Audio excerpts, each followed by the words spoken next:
Don Elkins. This book is an exact transcript from tape recordings of 26 sessions of an experiment designed to communicate with an extraterrestrial being. We started the experiment in 1962 and refined the process for 19 years. In 1981, the experimental results of our efforts changed profoundly in quality and precision. This book is simply a report of the beginning of this latter phase of our work. Since our experimental work began, and even before we officially formed a research group, there was considerable confusion about the nature of our research. I would like to state that I consider my point of view to be purely scientific. Many readers of this material have used as a basis for its evaluation a previously assumed philosophical bias, which has ranged from what I would call objectively scientific to subjectively theological. It is not the purpose of our research group to attempt to do anything other than make experimental data available. Each reader will undoubtedly reach his own unique conclusion about the meaning of this body of data. In recent years, there has been much controversy about phenomena that were apparently incompatible with accepted methods of scientific research. This included such things as UFOs, metal bending, psychic surgery, and many other seemingly miraculous happenings. To prove or disprove any of these alleged phenomena is certainly not properly the task of the casual observer. However, most of the public opinion that has been generated with respect to these events seems to be the product of quick and superficial investigation. After almost 30 years of research and experimentation in the area of so-called paranormal phenomena, I must recommend extreme caution in reaching a conclusion. If it is possible to make money, gain notoriety, or have fun from perpetrating a hoax, then someone usually does it. Consequently, paranormal or psychic areas are prime targets for the trickster, and the careful researcher usually has to observe copious amounts of garbage data in order to find a possible embedded gem of truth. This is especially true of Philippine psychic surgery and the large area of spirit communication in general. It seems to me that the presently accepted scientific paradigm is less than adequate. It is my opinion that our present natural philosophy is a very special case of a much more general case yet to be unveiled. It is my hope that our research is in the direction of this discovery. After assimilating several million words of alleged extraterrestrial communication, it is also my opinion that this book and the subsequent volumes of the Ray material contain the most useful information that I have discovered. As a result of all of this delving into the rather confusing subjects of ufology and parapsychology, I, of course, have formed my current opinion of how things really are. This opinion may change at any time as I become aware of future information. This book is not intended to be a treatise of my opinion, so I will not attempt to defend its validity. The following is the best guess I can make about what we think we are doing. Only time will tell as to the accuracy of this guess. Our research group uses what I prefer to call tuned trance telepathy to communicate with an extraterrestrial race called Ra. We use the English language because it is known by Ra. In fact, Ra knows more of it than I do. Ra landed on Earth about 11,000 years ago as a sort of extraterrestrial missionary with the objective of helping Earthmen with his mental evolution. Failing in this attempt, Ra retreated from the Earth's surface, but continued to monitor activities closely on this planet. For this reason, Ra is highly informed about our history, languages, etc. Probably the most difficult thing to understand about Ra is its nature. Ra is a sixth-density social memory complex. Since Earth is near the end of the third-density cycle of evolution, this means that Ra is 3 evolutionary cycles ahead of us. In other words, Ra's present state of evolution is millions of years in advance of Earthmen's. It is not surprising that Ra had difficulty communicating with Earthmen 11,000 years ago. the same problem still exists in our present, enlightened time.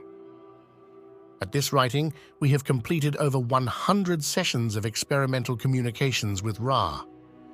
This approximate 300,000 words of information has suggested to me a possibly more adequate scientific paradigm. Only time and future will serve to validate and expand this paradigm. Ra, I am Ra. I have not spoken through this instrument before. We had to wait until she was precisely tuned, as we send a narrow band vibration. We greet you in the love and in the light of our infinite Creator. We have watched your group.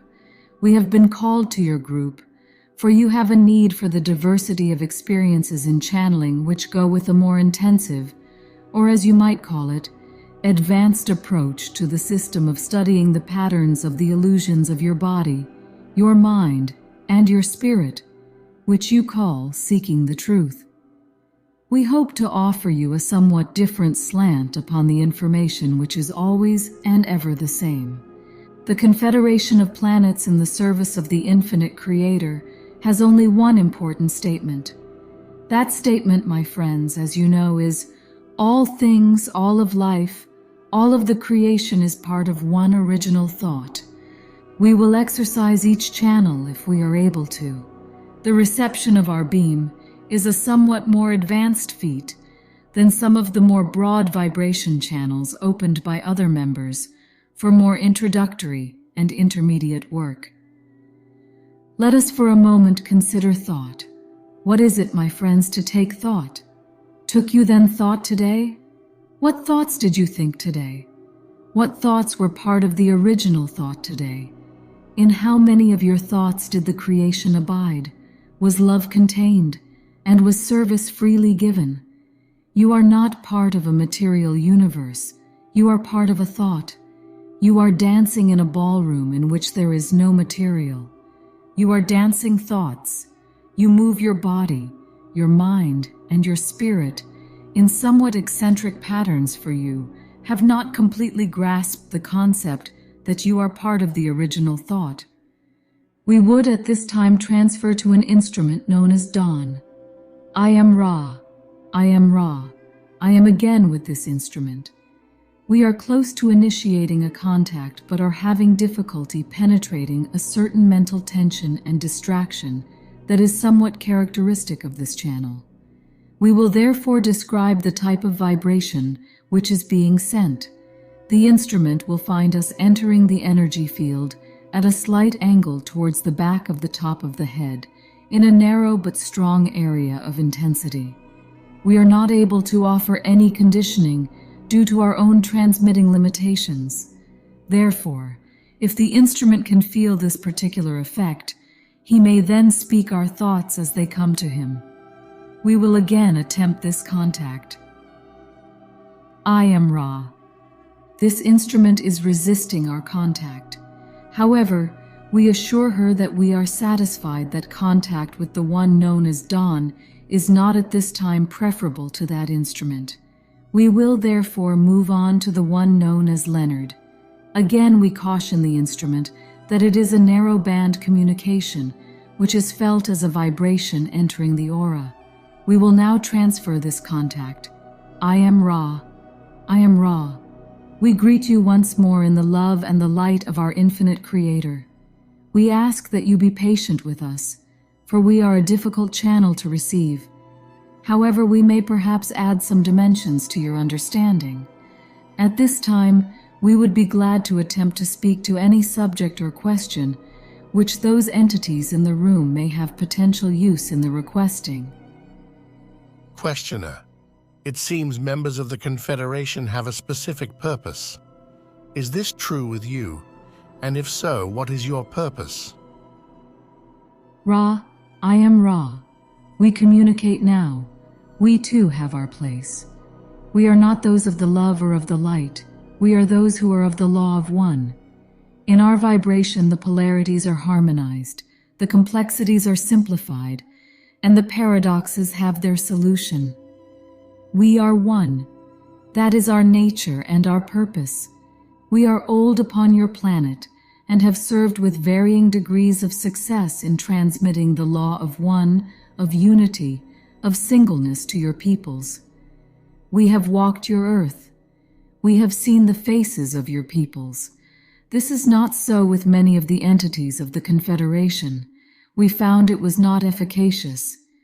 However, we then felt the great responsibility of staying in the capacity of removing the distortions and powers that had been given to the law of one. We will continue in this until your, shall we say, cycle is appropriately ended. If not this one, then the next. We are not a part of time, and thus are able to be with you in any of your times. Does this give you enough information from which to extract our purpose, my brother? Questioner: Yes, it does. Thank you. Ra, we appreciate your vibration. Is there another query? Questioner: I've heard of the name Ra in connection with the Egyptians. Are you connected with that Ra in any way? Ra, I am Ra. Yes, the connection is congruency. May we elucidate? Questioner: Please do. Ra, what do you not understand? Questioner: Could you give me a little more detail about your role with the Egyptians? Ra, I am Ra. The identity of the vibration Ra is our identity. We as a group, or what you would call a social memory complex, made contact with a race of your planetary kind which you call Egyptians. Others from our density made contact at the same time in South America, and the so-called lost cities were their attempts to contribute to the law of one. We spoke to one who heard and understood and was in a position to decree the law of one. However, the priests and peoples of that era quickly distorted our message, robbing it of the, shall we say, compassion with which unity is informed by its very nature. Since it contains all, it cannot abhor any. When we were no longer able to have appropriate channels through which to enunciate the law of one, we removed ourselves from the now hypocritical position which we had allowed ourselves to be placed in. And other myths, shall we say, other understandings having more to do with polarity, and the things of your vibrational complex, again took over in that particular society complex. Does this form a sufficient amount of information, or could we speak further? Questioner: Inaudible. Ra, is there another query? Questioner: The question was lost because the questioner was sitting too far from the tape recorder to be recorded. Ra, I am Ra. Consider, if you will, that the universe is infinite. This has yet to be proven or disproven, but we can assure you that there is no end to yourselves, your understanding, what you would call your journey of seeking, or your perceptions of the creation. That which is infinite cannot be many, for manyness is a finite concept.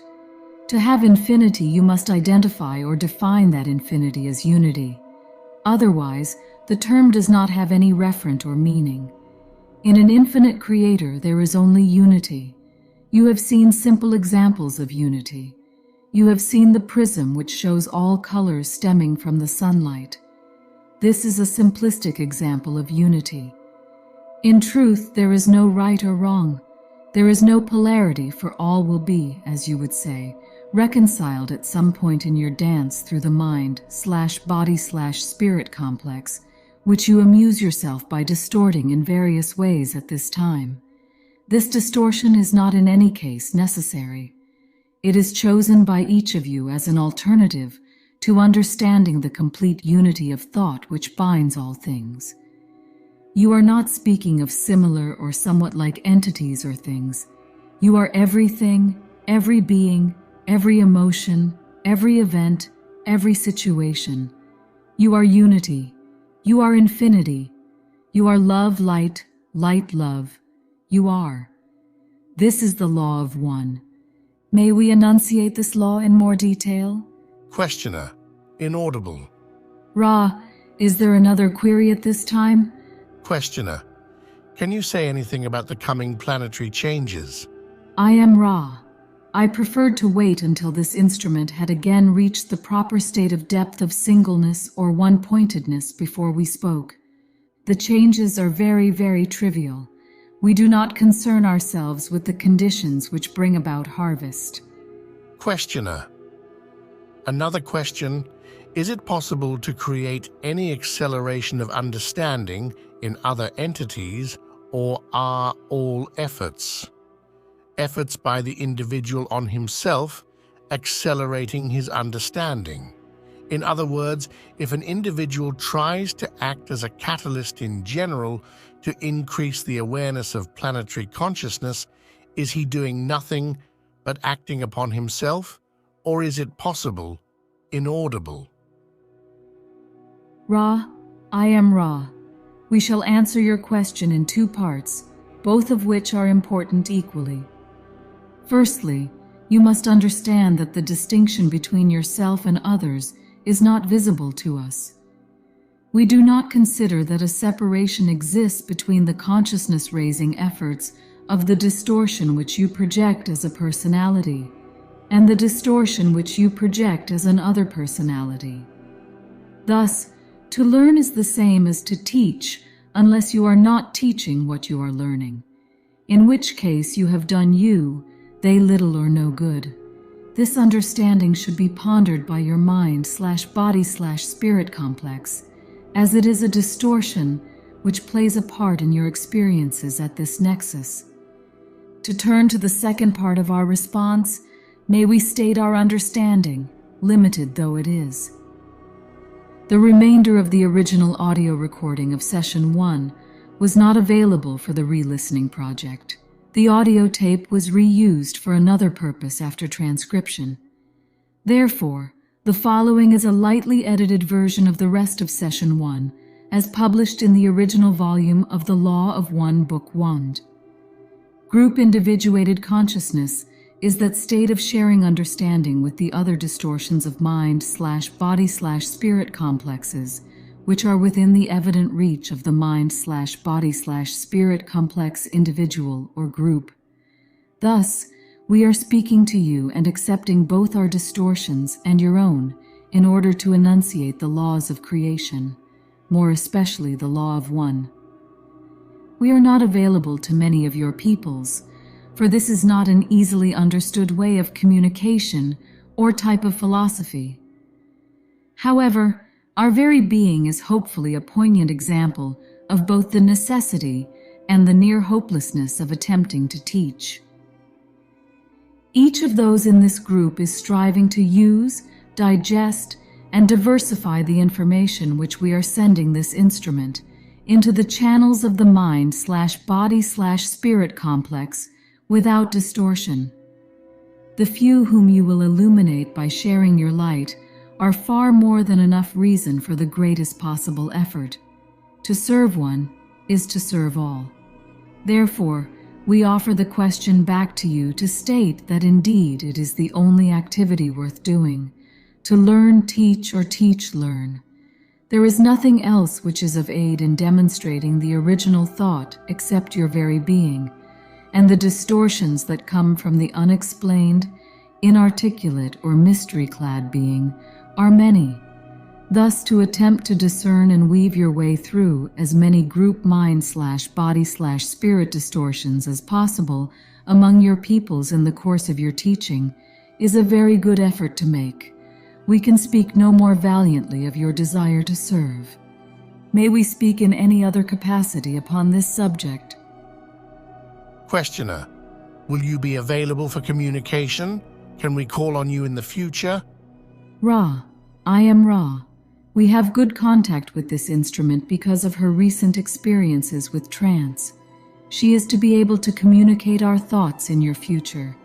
However, we advise care in disturbing the channel for a few moments, and then the proper procedure for aiding an instrument who has, to some extent, the need of re-entering the mind/body/spirit complex, which the instrument has chosen for the life experience of this time-space. Do you understand how to nurture this instrument? Questioner. No. Could you explain it? Ra, We suggest first a brief period of silence, then the repetition of the instrument's vibratory complex of sound in your density, which you call name. Repeat until an answer is obtained, then the laying on of the hands at the neck region for a brief period, so that the instrument may recharge batteries which are not, shall we say, full of the essence of this particular field at this time. And finally, a gift of water, into which the love of all present has been given. This will restore this entity, for her distortions contain great sensitivity towards the vibrations of love, and the charged water will effect comfort. Do you now understand? Questioner, not completely. Ra, I am Ra. We search your mind to find the vibration Al-Rak. It is this vibration from you which contains the largest amount of what you would call love. Others would call this entity Carla. The charging of the water is done by those present, placing their hands over the glass and visualizing the power of love entering the water. This will charge that very effective medium with those vibrations. This instrument is, at this time, quite fatigued. However, her heart is such that she continues to remain open to us and useful as a channel. This is why we have spent the time-space explaining how the distortions of what you may call fatigue may be ameliorated. Under no circumstances should this instrument be touched until she has responded to her name. I do not wish to take this instrument beyond her capacity for physical energy. It grows low. Therefore, I must leave this instrument. I leave you in the glory and peace of unity. Go forth in peace, rejoicing in the power of the one Creator. I am Ra.